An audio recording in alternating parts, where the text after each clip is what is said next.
Terbelas harga sayur mayur di Pasar Mardika, Kota Ambon masih mengalami kenaikan. Harga sayur mayur di Pasar Mardika, Kota Ambon masih mengalami kenaikan dalam 2 pekan terakhir. Pada Sabtu 20 April 2024, pantauan tribunambon.com di Pasar Mardika, sayuran hijau seperti kangkung, bayam, sawi, dan kacang panjang masih dijual dengan harga relatif sama.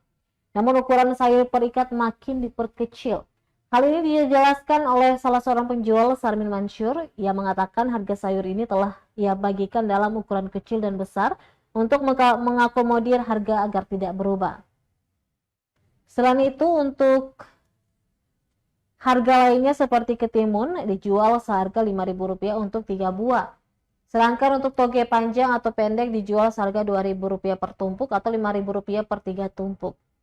Penjual sayur ini mengungkapkan bahwa harga sayur ini mengalami kenaikan dalam 2 minggu terakhir.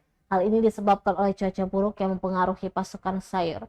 Meskipun harga sayur terus naik, Sarmin mengatakan bahwa para pembeli masih bisa membelinya dengan harga terjangkau. Ia menjelaskan jika cuaca terus memburuk, harganya masih bisa terus meningkat.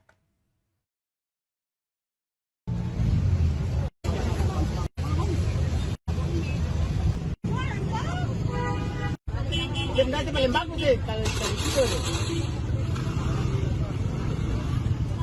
kita sampai sini kita bongkar lagi. Ya, dua bikin 5, jual 5.000. Jual 5.000 ya? Kalau kita jual besar begini 12.000, tidak mungkin orang membeli. Mahal tuh kalau 12.000. Makanya kita buka 1 bagi 2. 2 besar begini dapat 5 ikat kecil begini. Kita jual 5.000. Oh, belum lama, baru 2 minggu ini. Baru 2 minggu ya? Karena posisinya kan ini sudah mulai hujan. Orang sudah begitu tanam. Orang fokus dengan bikin tenda. Kangkung, bayam, sawi semua. Ya. Kalau sawi itu pengambilan di kebun itu 10.000. Ya. Mahal. Kan ada yang murah, sekarang mahal. Ada namanya penjualan 10.000.